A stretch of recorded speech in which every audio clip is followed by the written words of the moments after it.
Baik. Assalamualaikum warahmatullahi wabarakatuh.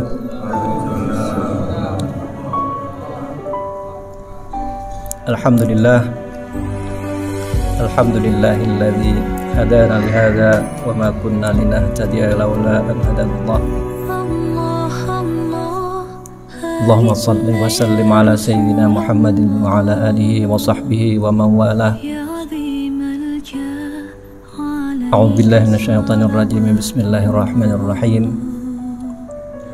Ara'aital ladzi yukadzibu bid-din fadzalikal ladzi yad'ul yatim wa la yahuddu 'ala ta'amil miskin.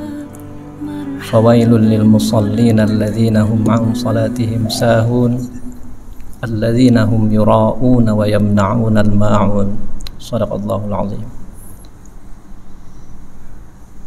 Alhamdulillah, puji syukur kehadirat Allah di pagi yang sejuk, kalau bisa dibilang dingin karena memang musim dingin di utara, dan kita ada di selatan walaupun Bogor utara juga. Mudah-mudahan kita kebagian dinginnya nih. Kita daerah selatan tapi bagian utaranya Bogor. Puji syukur kehadirat Allah, di hari ini kita masuk di tanggal 18 Februari yang tidak lain adalah 27 bulan 7 di tahun 1444 Hijriah. Bahasa lainnya bisa dibilang ya 27 Rajab katanya. Kalau kita bicara di bulan Rajab, selalu saja ada hal yang hampir sama kita bicarakan ya, yaitu tentang Isra dan Mi'raj. Karena ada sebuah peristiwa besar memang di bulan itu yang dicatat oleh sejarah terjadi, dan di kebanyakan mayoritas disebutkan di tanggal 27 bulan Rajab. Kalau kita bicara tentang Isra Mi'raj, ada sebuah oleh-oleh yang kiranya selalu kita bawa gitu, yaitu tentang perintah sholat. Pada saat itulah muncul perintah sholat 5 waktu, yang tadinya ya kalau bahasa simpelnya katanya ada proses negosiasi dari mulanya 50 sampai akhirnya turun menjadi 5 waktu dalam sehari semalam. Secara jumlah memang berkurang, tapi secara nilai tetap sama dengan yang 50 di awal. Sehingga buat kita itu sebuah anugerah yang tak terhingga gitu, bahwa kalau kita sebut saja 5 dibanding 50 ya 1 banding 10. Kalau kita ingat di sebuah ayat atau di hadis juga sering disebutkan bahwa ketika kita satu kebaikan maka nilainya akan 10 kali lipat. Asyru amsalihha. Jadi ada 10 nilai. Nah, nilai itu juga yang tercantum ada di salat. Kalau kita bicara tentang salat, tentunya ya kalau dari sisi fikih kita sudah sering diberi wejangan dari guru-guru kita gitu. Tapi kali ini kami ingin mengangkat sebuah tema, saya sebut saja judulnya benteng salat gitu. Salat kok ada bentengnya gitu. Apakah orang salat terus dibentengin nggak boleh keluar gitu. Nah, tapi yang dimaksud di sini adalah bahwa ketika kita melakukan sholat, ketika kita menegakkan, ketika mendirikan sholat, maka di dalamnya itu ada sebuah benteng yang bisa melindungi diri kita dari hal-hal yang tidak diinginkan oleh maksud dari sholat itu sendiri. Kalau kita ingat di surah Al-Ankabut ayat 45, ini ayat yang sangat populer dan sering kita dengar. A'udzubillahi minasyaitonirrajim. Bismillahirrahmanirrahim. Utlu ma uhiya ilaika minal kitab wa aqimis shalah.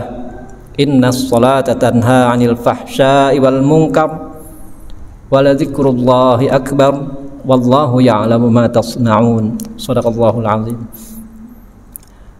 Kalau di terjemahan menurut Kemenak, bacalah olehmu Nabi Muhammad SAW, maksudnya sini kitab Al-Quran yang telah diwahyukan kepadamu, dan tegakkanlah salat. Sesungguhnya salat itu mencegah dari perbuatan keji dan mungkar. Sungguh mengingat Allah atau salat itu lebih besar keutamaannya daripada ibadah yang lain. Allah mengetahui apa yang kamu kerjakan. Kalau kita lihat di ayat ini, tegas jelas disebutkan innas sholata tanha 'anil fahsya'i wal munkar, bahwa salat itu mencegah dari fahsya dan mungkar.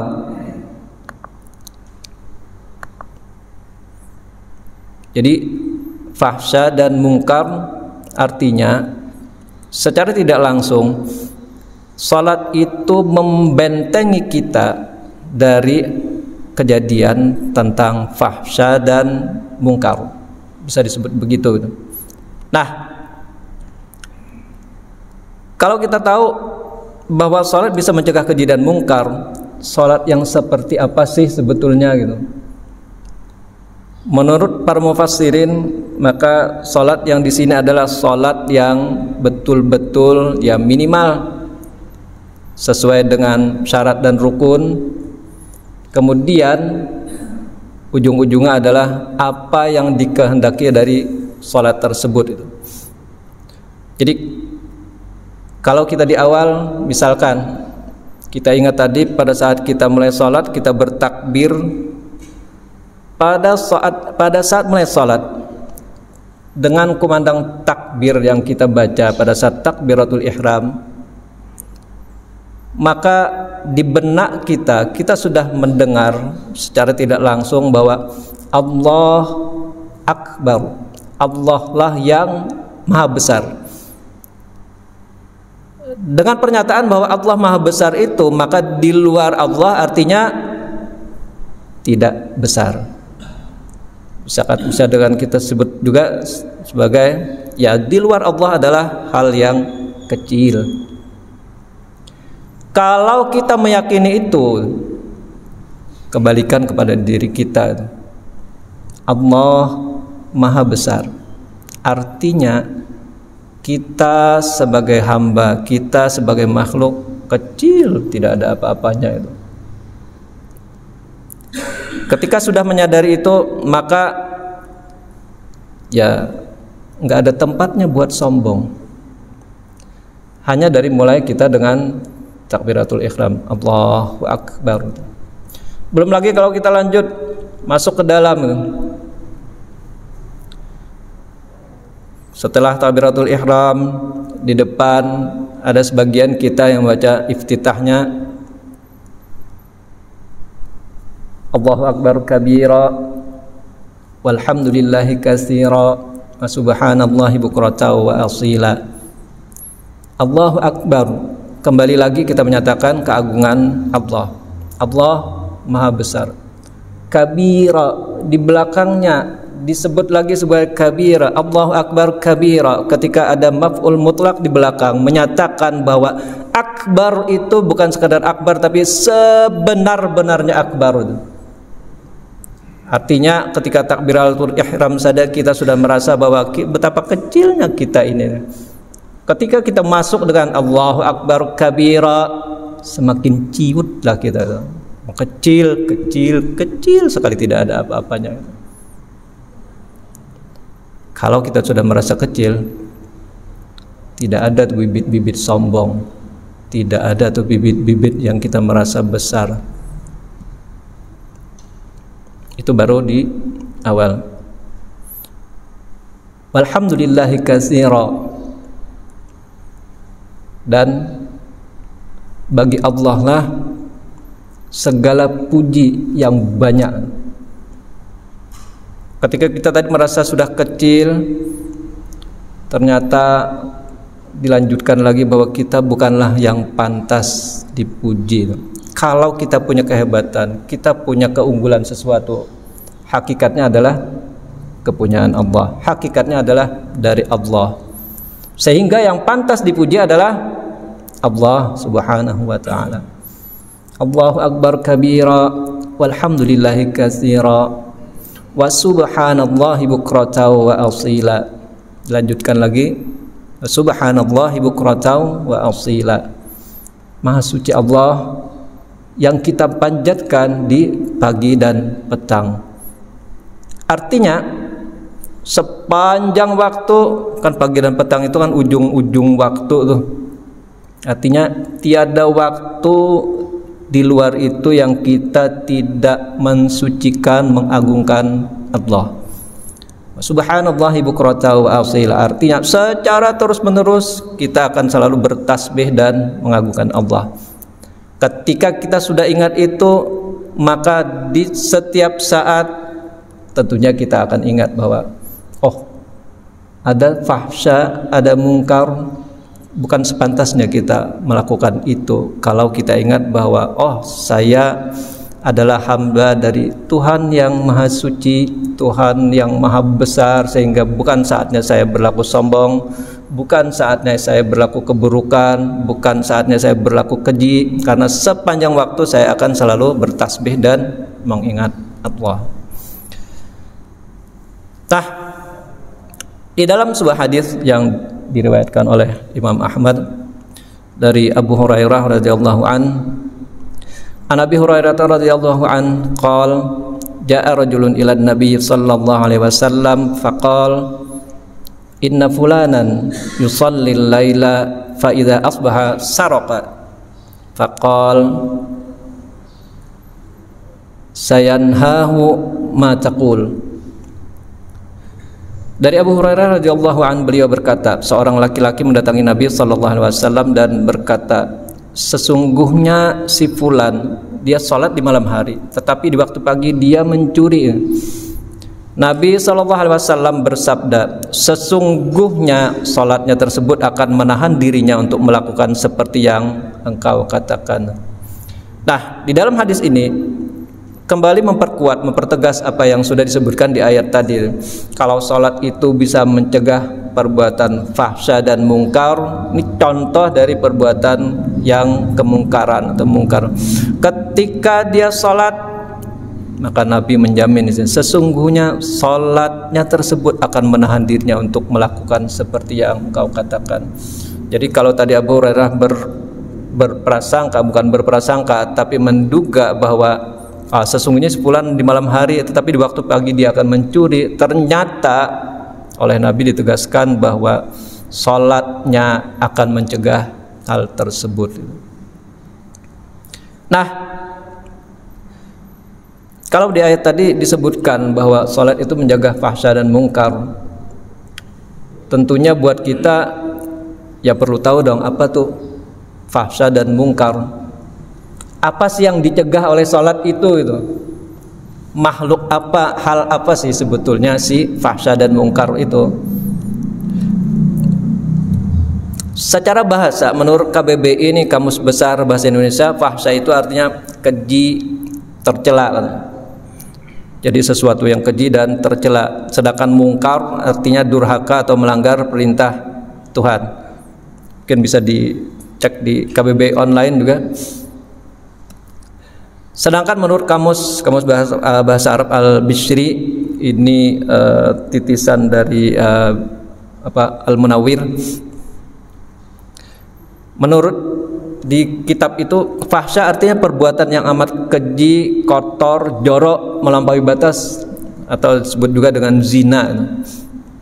Sedangkan mungkar disebutkan artinya tidak dikenal, tidak diketahui, diingkari, atau sesuatu yang buruk. Nah, ini pengertian secara kata per kata, secara bahasa. Sedangkan pengertian menurut seorang ahli tafsir dan ahli fikih juga, ini ulama terkenal dari Syria, Wahbah Az-Zuhaili, bahwa al-fahsya itu adalah al-fi'latul qabihah al-mutanahiyah fil fuhshi kazina. Jadi fahsya itu adalah sebuah perbuatan buruk yang udah kebangetan banget gitu. Di sini dicontohkan kazina, seperti contohnya adalah zina. Sedangkan mungkar, kullu ma tunkirahu asy-syari'ah wal aql salim qal qatli wal isfadi. Jadi mungkar itu adalah sesuatu yang menyimpang dari syariat dan akal sehat. Contohnya di sini adalah al-qatl, pembunuhan, dan al-ifsad, perusakan. Jadi semua yang menyimpang dari syariat dan akal sehat masuk ke dalam pengertian mungkar. Sedangkan semua yang buruk-buruk dan udah kebangetan buruknya, bahkan disebut sebagai keji, itu disebut sebagai contohnya di sini adalah zina, disebut sebagai bagian dari fahsya. Ini secara pengertian menurut ulama. Nah, kita mungkin lihat beberapa ayat yang menunjukkan kata dan fahsya dan sepadannya itu. Ada kadang disebut fahisyah, kadang disebut fahsya, kadang disebut fawahisya. Akarnya sama dari fahsya. Di sini salah satu di ayat Quran surah Al-Isra ayat 32. A'udzubillahi minasyaitonir rajim. Wala taqrabuz zina innahu kana fahisyatan wa sa'a sabila. Di ayat ini disebut bahwa dan janganlah kamu mendekati zina, sesungguhnya zina itu adalah perbuatan keji dan jalan yang terburuk. Dari ayat ini jelas bahwa fahisyah di situ mengandung pengertian zina. Zina kita tahu hubungan terlarang antara laki dan perempuan. Jadi zina termasuk bagian dari fahsya. Artinya ketika kita melakukan sholat dengan benar, menegakkan sholat, jadi bukan sekadar melakukan tapi menegakkan sholat, maka zina ini akan tercegah gitu. Kita tahu bahwa di sebuah di ayat ini disebutkan diawali dengan wala taqrabu. Jadi bukan cuma melakukan, mendekati aja dibilang jangan. Nah, ini di zaman sekarang sepertinya sangat-sangat relevan. Kalau kita tahu mungkin zaman dulu sebelum ada gadget lebih mudah itu. Tapi sekarang begitu ada gadget, salah sedikit pencet saja di layar sudah susah untuk dicegah itu. Kita tidak menghendaki hal tersebut, tapi ketika dipencet ternyata di layar bisa keluar. Dan itu bukan hanya kepada orang dewasa, kadang-kadang anak-anak pun sudah terpapar hal demikian gitu. Jadi perjuangan yang sangat berat ketika kita la taqrabu zina, janganlah mendekati zina. Di zaman sekarang jauh lebih besar godaannya. Nah, kalau tadi disebutkan bahwa sholat itu bisa mencegah ini, maka salah satu kuncinya, salah satu senjata kita, salah satu benteng kita untuk tidak mendekati zina berarti dengan menegakkan sholat.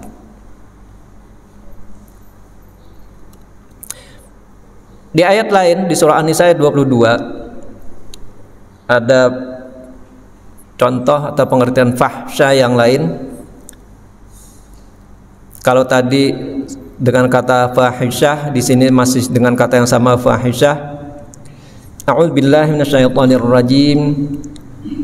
Wala tankihu ma nakaha aba'ukum minan nisa'i illa ma qad salaf innahu kana fahisyatan wa maqta wa sa'a sabila. Shadaqallahul azim. Nah, ayat ini menyebutkan bahwa dan janganlah kamu menikahi wanita-wanita yang telah dinikahi oleh ayahmu, kecuali kejadian pada masa yang telah lampau. Sesungguhnya perbuatan itu sangat keji dan dibenci oleh Allah, dan seburuk-buruk jalan yang ditempuh. Jadi perbuatan keji tadi, kalau dilihat dari konteks atau susunan ayat ini adalah, kalau sering disebut juga dengan incest. Incest itu hubungan yang terlarang antar hubungan saudara. Kalau yang tidak saudara bukan incest. Kalau di sini dicontohkan biasanya antara saudara. Kalau di sini adalah antar ya wanita yang dinikahi oleh bapak, artinya ibu dong. Ibu dinikahi oleh anak. Kalau itu terjadi, bisa kebayang gimana sih garis keturunannya ketika ya sebuah hal yang jijik terjadi, misalkan yang sangat keji. Lahir anak menyebut bapak sebagai bapak apa kakek, menyebut ibunya sebagai ibunya atau nenek, sudah jelas sudah tidak jelas. Jadi sangat rusak artinya garis keturunan ketika hal yang keji ini dilakukan itu. Di ayat lain, kalau tadi fahisyah, sekarang pakai alif lam dengan al-fahisyah. Di surah Al-A'raf ayat 80, A'udzubillahi minasyaitonirrajim. Wa lutan idz qala liqaumihi atatuna al-fahishata ma sabaqakum biha min ahadin minal alamin. Artinya, kami telah mengutus Lut kepada kaumnya. Ingatlah ketika dia berkata kepada kaumnya, apakah kamu mengerjakan perbuatan keji yang belum pernah dikerjakan oleh seorang pun sebelum kamu di dunia ini? Nah, di dalam beberapa rentetan atau sambungan ayatnya, perbuatan keji yang dimaksud di sini adalah homoseksual. Kalau bahasa sekarang diperindah katanya dengan apa? LGBT. Jadi bahasanya sekarang makin ringan, makin enak didengar itu, sehingga kadang-kadang orang lupa bahwa kejinya ini jadi hilang, jijiknya, kotor, joroknya itu jadi makin berkurang, padahal itu adalah sebuah perbuatan keji. Jadi tadi ada zina, ada incest, ada LGBT, homoseksual yang masuk ke dalam kelompok fahsya. Nah, di ayat lain di surah An-Naml ayat 54 hampir sama isinya juga. A'udzubillahi minasyaitonirrajim. Wa lutan idz qala liqaumihi atatuna al-fahishata wa antum tubsirun. Dan ingatlah kisah Lut ketika dia berkata kepada kaumnya, mengapa kamu mengerjakan perbuatan keji padahal kamu mengetahui kekejiannya. Jadi sebetulnya mereka tahu itu, tapi nggak mau tahu. Tahu tapi nggak mau tahu. Karena apa? Ya sudah kadung masuk ke dalam kekejian tersebut itu. Nah, kembali lagi, zina, incest, homoseksual. Kalau kita ingat ayat yang di depan tadi bahwa sholat dapat mencegah perbuatan fahsya, berarti beberapa hal ini benteng kita adalah sholat untuk mencegah ini gitu. Karena tadi di dalam hadis dijamin oleh Nabi juga, sholat dia akan mencegah dia akan mencuri, akan mencegah perbuatan mungkarnya. Nah, di ayat lain di surah An-Nisa ayat 15, A'udzubillahi minasyaitonirrajim. Wallati ya'tina al-fahishata min nisaikum fastashhidu 'alaihinna arba'atan minkum fa in syahidu fa amsikuhunna fil buyuti hatta yatawaffahunnal maut aw yaj'alallahu lahunna sabila. Dari para wanita yang mengerjakan perbuatan keji di antara wanita-wanita kamu, maka mintalah kesaksian atas perbuatan kejinya dari 4 orang di antara kamu.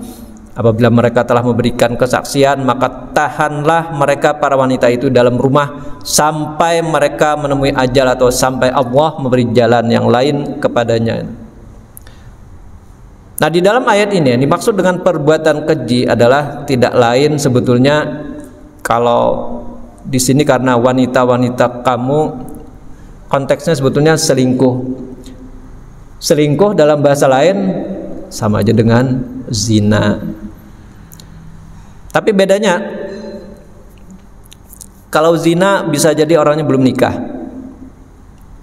Kalau selingkuh dipastikan kalau secara ini sebetulnya dia sudah punya pasangan, sudah punya suami, sudah punya istri, kemudian pindah ke tempat lain melakukan perbuatan keji, itu yang masuk ke dalam sebagai selingkuh. Bukan sekedar zina, tapi zina yang sudah orang yang sudah pernah menikah.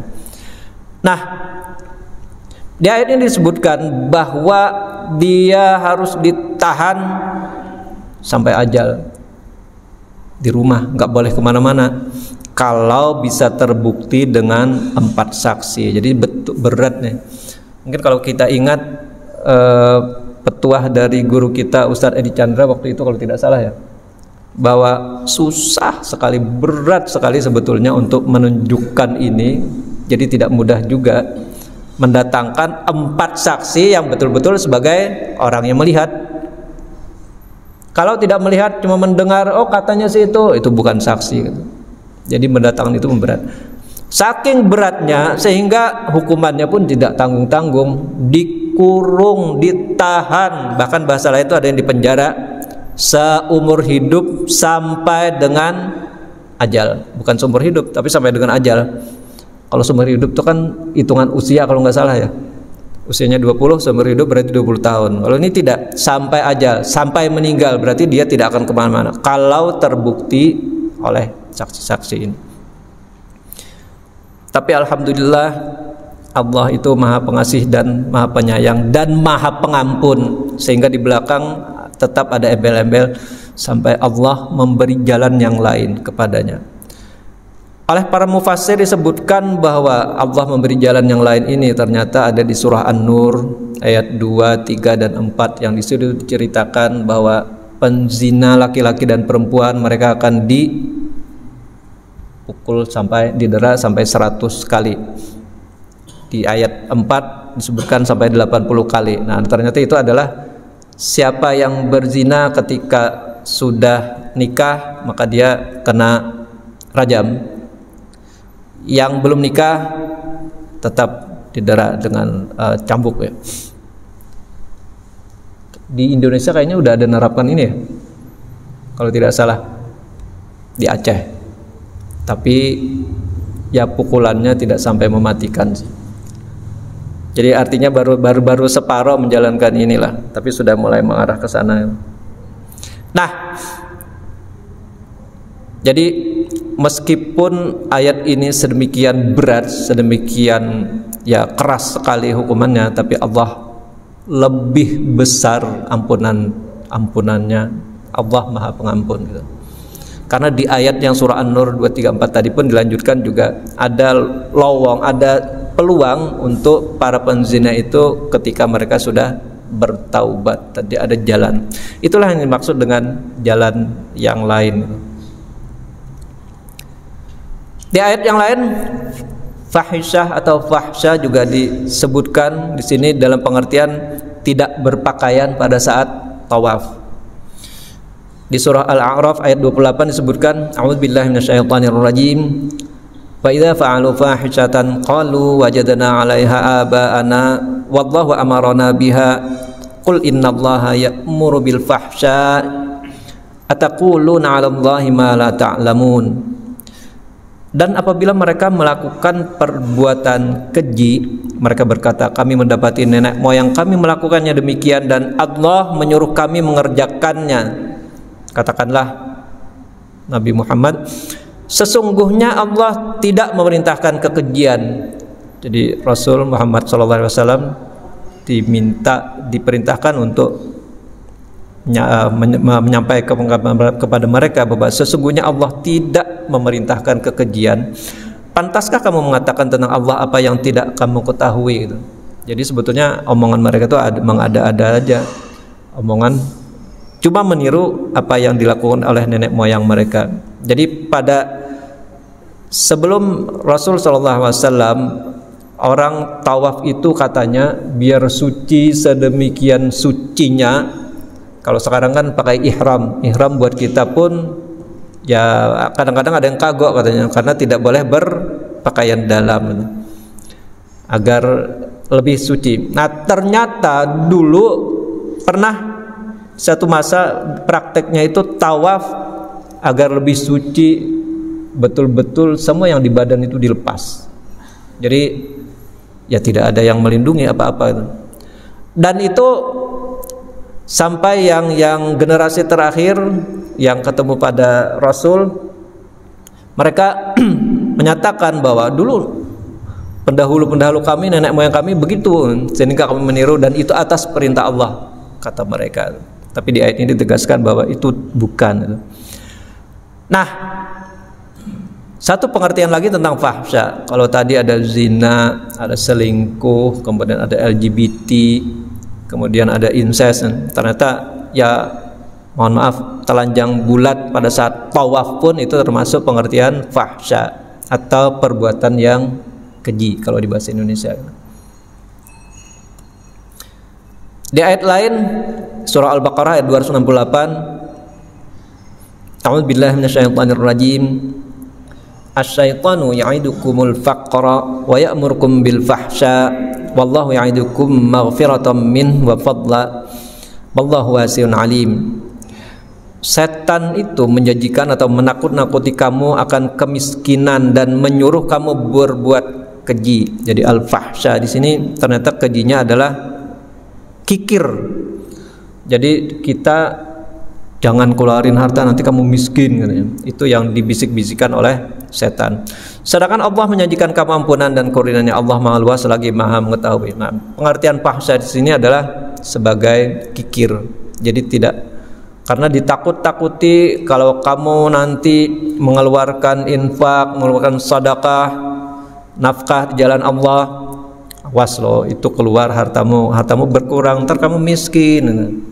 Nah, dia dengan bisik-bisik itu, perbuatan kejinya ternyata menahan itu kikir. Jadi ini beberapa contoh tentang apa sih sebetulnya fahsya, apa aja di dalam fahsya itu.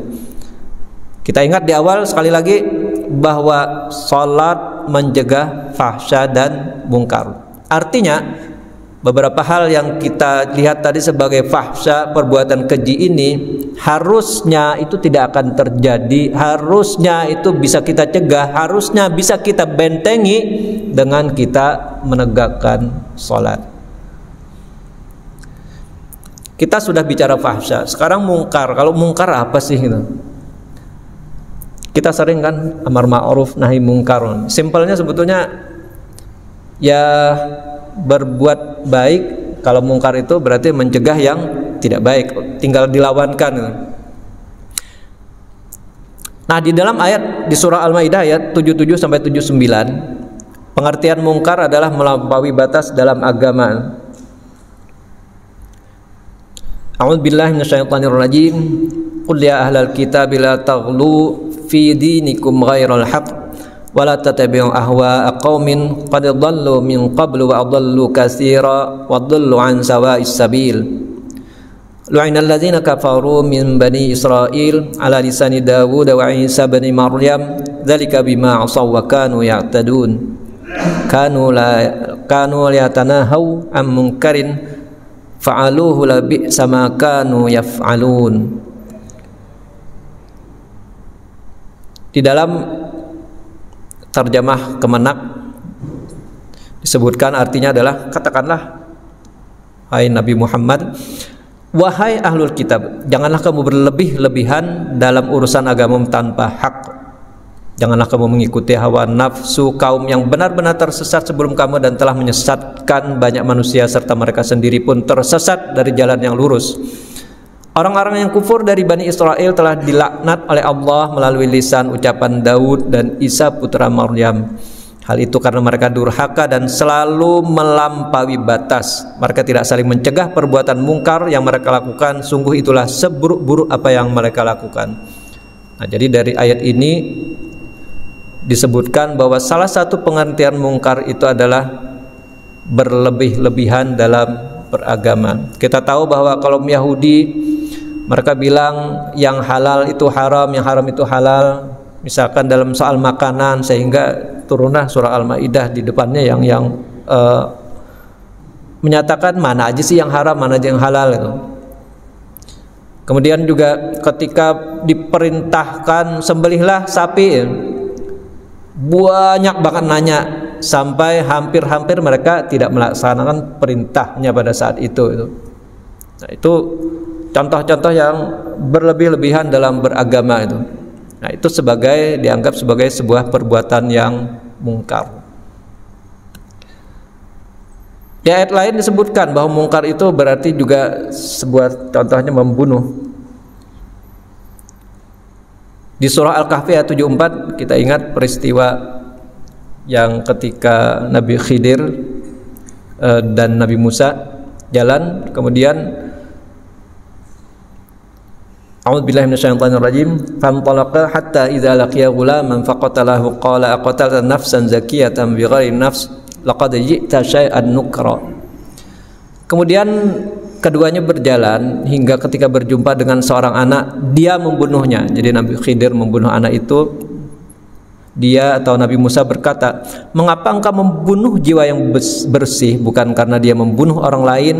Sungguh engkau benar-benar telah melakukan sesuatu yang sangat mungkar." Jadi membunuh itu termasuk bagian dari kemungkaran, termasuk bagian dari pengertian mungkar. Di surah An-Nahl, A'udzubillahi minasyaitonir rajim, ya'rifuna ni'matallahi tsumma yunkirunaha wa aktsaruhumul kafirun. Mereka mengetahui nikmat Allah kemudian mengingkarinya dan kebanyakan mereka adalah orang-orang kafir. Nah, kalau dari ayat ini disebutkan bahwa kemungkaran itu adalah ingkar atau mengingkari tentang nikmat Allah. Bahkan beberapa mufassirin menyebutkan bahwa kafir di sini betul-betul sebagai kafir dalam pengertian akidah, bukan hanya sekedar kufur nikmat itu. Nah, dari beberapa ayat tadi bisa kita lihat sebagian, ini sebagiannya, jadi tidak seluruhnya dari pengertian apa sih fahsya dan mungkar itu. Fahsya itu bisa berdampak kepada diri sendiri, bisa berdampak kepada orang lain. Kalau tadi disebutkan perbuatannya adalah keji, yang termasuk antara lain homoseksual, incest, zina, tawaf dengan telanjang, itu kan ya sendiri. Kalau dia diam-diam zina, tapi ketika zinanya sudah berhubungan dengan orang lain, udah menyangkut orang lain, itu bisa dengan selingkuh. Bahkan misalkan homoseksual itu sudah mempengaruhi orang lain, dia sudah lari kepada kemungkaran. Jadi fahsya itu bisa berdampak pada diri sendiri, bisa juga kepada orang lain. Contoh di sini zina, tapi ketika sudah mengajak-ajak orang lain, wah, itu lebih keji lagi gitu. Dan dia sudah bisa masuk kepada mungkar. Nah, kalau lihat tabel ini bisa disimpulkan bahwa setiap fahsya itu adalah bagian dari kemungkaran. Tapi tidak setiap mungkar itu adalah fahsya. Jadi setiap perbuatan keji pasti itu hal yang mungkar. Tapi tidak semua hal yang mungkar itu adalah hal yang keji. Contoh misalkan bohong kepada, ya kadang-kadang kan kita di rumah ditanya, bisa dari mana? Dari situ, padahal dari sana, bukan dari situ tapi dari sini. Itu bohong. Masuk mungkar apa fahsya? Bukan hal yang keji, berarti masuk mungkar. Nah, kalau ayat tadi bilang mencegah fahsya dan mungkar, artinya tetap itu pun juga harus tidak boleh. Apalagi kalau kita ingat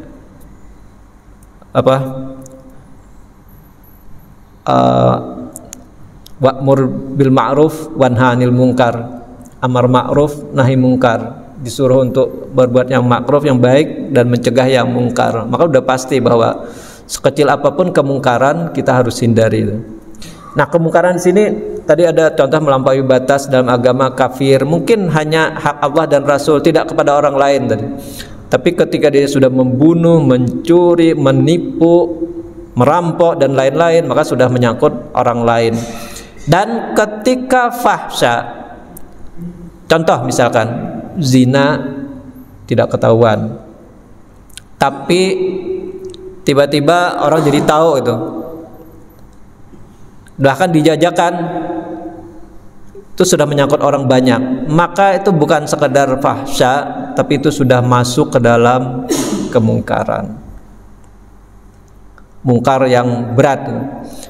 Tapi seluruh fahsya sendiri sebetulnya adalah sudah juga sebagai perbuatan mungkar, sehingga ketika perintahnya adalah amar ma'ruf nahi mungkar, maka seluruh perbuatan fahsya juga harusnya dihilangkan. Bagaimana cara kita mencegah fahsya dan mungkar? Ya, ingat bahwa sholat sebagai salah satu benteng kita untuk menghindari fahsya dan mungkar. Kalau kita ingat tadi di rangkaian ayat bahwa sholat 5 waktu, maka artinya di sepanjang waktu kita ada benteng-benteng yang penuh dengan persenjataan yang menjaga kita di sepanjang waktu untuk bisa terhindar dari fahsya dan mungkar. Ini sekedar kata penutup. Jangan tunggu dirimu menjadi baik untuk mulai sholat, namun sholatlah agar dirimu menjadi baik. Ingat di hadis tadi ketika Abu Hurairah bilang bahwa si fulan malamnya sholat, paginya mencuri, kata Nabi, tidak, sholatnya itu nanti akan mencegah dia dari perbuatan itu. Jadi jangan tunggu kita jadi baik sehingga kita sholat, tapi sholatlah, insya Allah kita akan jadi baik. Artinya fahsya dan mungkar akan terbentengi ketika kita melakukan, menegakkan sholat. Ini saya nggak masukin, sebetulnya lebih ngeri lagi. Katanya ya sholatlah, datang ke masjid, jangan sampai ke masjid untuk disolatin. Itu ngeri-ngeri sedap kalau dengar gitu. Baik, kiranya inilah yang bisa kami sampaikan. Mudah-mudahan ada manfaatnya buat kita semua. Mohon maaf kalau ada kurang dan salahnya dari kami. Sekali lagi terima kasih. Hadanallahu wa iyyakum ajma'in. Wassalamualaikum warahmatullahi wabarakatuh.